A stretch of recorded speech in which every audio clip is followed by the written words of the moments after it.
नमस्कार जोजुलोपा म सेफ दिपु मुनिका।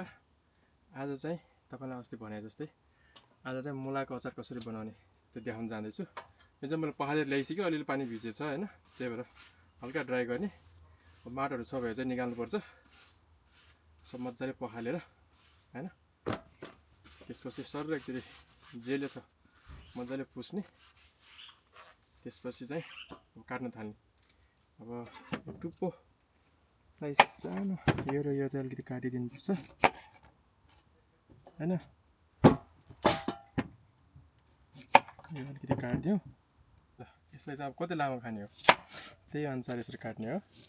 1 2 3 4 5 हैन। ल यसलाई चाहिँ यहाँ साइडबाट यसरी काटेर अनि यो टक्क यसरी अड्किन्छ। तपाईले कतिको मोटो खाने हो, धेरै मोटो गऱ्यो भने अलिक सुन टाइम लाग्छ, त्यही भएर ठिक्कको साइज गर्नुपर्छ।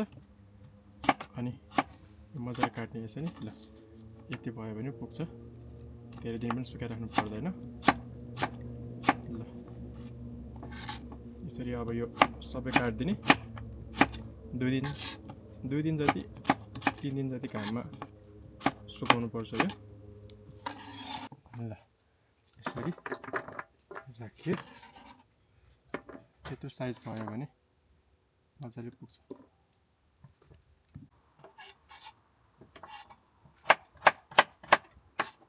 यसै गरी म नयाँ भिडियो लिएर आउँछु हरेक हप्ता। तपाईहरुले चाहिँ मेरो भिडियोलाई लाइक गरिदिनु पर्यो, शेयर गरिदिनु पर्यो साथीहरुसँग, अनि सब्स्क्राइब चाहिँ गर्नु बिर्सिनु भएन। सब्स्क्राइब चाहिँ गर्नै पर्छ है।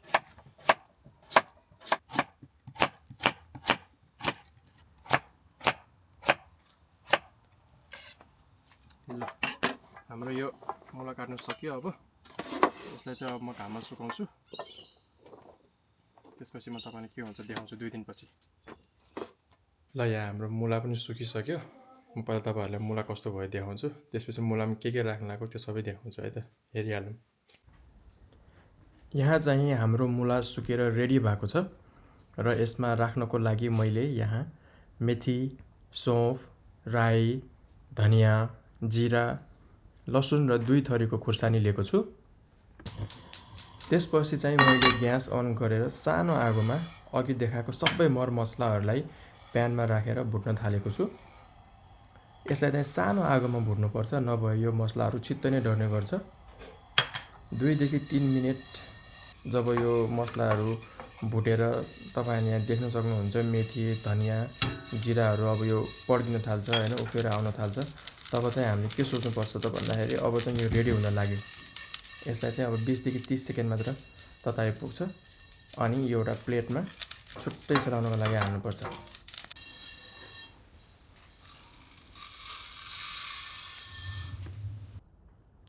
अब यो सेलाउँदै गर्दा मैले चाहिँ यहाँ लसुनको सानो सानो स्लाइस गर्दैछु। त्यसपछि यो सबै पछि मुलासँग मिक्स गर्नुपर्छ भने सँगै मैले खुर्सानी पनि काट्न लागेको छु। खुर्सानी चाहिँ आधा नगरी त्यसलाई बीचमा मात्र चिरेको छु। यो चाहिँ अस्ट्रेलियाको डल्ले खुर्सानी हार्भेनेरो, जुन धेरै पिरो हुने भएकोले मैले चाहिँ यसलाई 4 टुक्रा गरेको छु। यहाँ चाहिँ मैले अगाडि भुटेको मसलाहरूलाई चाहिँ एउटा सिलौटामा हालेर धुलो बनाउन लागेको छु। अलि गिर्खा भए पनि केही हुँदैन, किनभने यो भुटिसकेको भएर यसको स्वाद एकदमै मिठो आउने गर्दछ। यहाँ चाहिँ अलि गिर्खा देखिराख्नु भएको होला, यति भए पनि अचार बनाउँदा चाहिँ खासै केही फरक हुँदैन। त्यसपछि मैले एउटा भाँडा लिएर सुकेको मुला, अगाडि काटेको लसुन, खुर्सानी, पिनेको मसलाहरू, नुन, खुर्सानी, जीरा र कालो फुटेको तोरीको तेल हालेको छु। कालो तेल चाहिँ अचारहरू बनाउँदा अलि धेरै नै हाल्नुपर्छ। त्यसपछि सबै मसलाहरूलाई मुलासँग मजाले मिक्स गर्ने अनि एउटा सिसी या प्लास्टिकको जारमा आफ्नो घरमा जे छ त्यसमा हाल्ने। त्यति भएपछि अब चाहिँ यो अचार सुकाउनको लागि रेडी भयो।